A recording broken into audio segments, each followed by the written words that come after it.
everything you believed about your body might only be half the truth.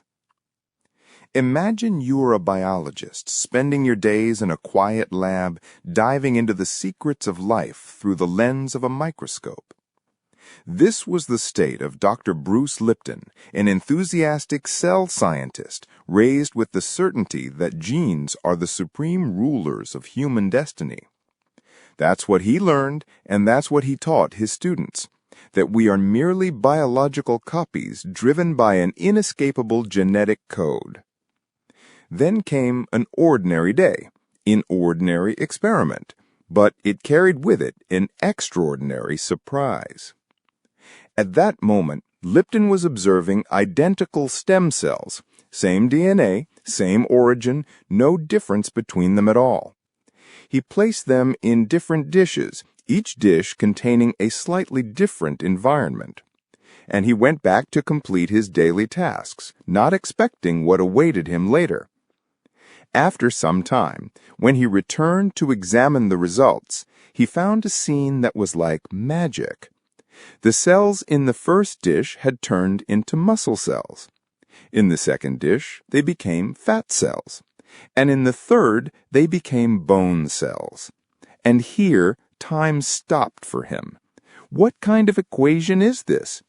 If the genes were identical, what made each cell choose a different path? He sat there in his lab staring at the data, then closed his eyes as if rewriting the world in his mind. Maybe the gene is not the absolute master after all. Maybe there is another hidden hand directing the scene. Slowly, the truth began to reveal itself to him, a truth that would turn his scientific life and his personal life upside down.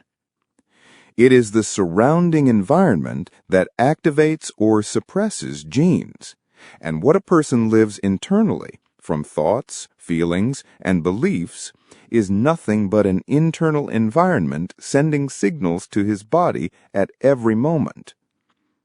Lipton then realized he had been a prisoner of an old idea, that we are victims of our heredity imprisoned in our DNA. But before his very eyes, he saw evidence that this very belief itself was just a belief, not a fixed truth. And what had been taught as a rigid fact shattered before him like fragile glass. And from that moment, another journey began. A journey not only held in university labs, but in a lab much deeper, inside the human mind and heart. This is not just the beginning of a book about cells.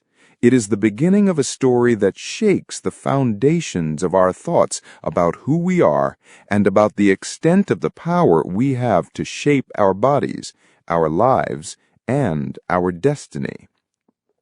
Have you ever thought that the small beliefs you repeat in your head every day might themselves be what reshapes your cells? Stay with us, for in the coming chapters, we will dive deeper into this fascinating world, and we will see how you literally can reprogram your body from within. Every great mind starts with a single page, and you've just turned one. If this chapter's moved you, imagine what's coming next. Subscribe, hit the bell, and unlock the next idea. Keep listening, keep growing.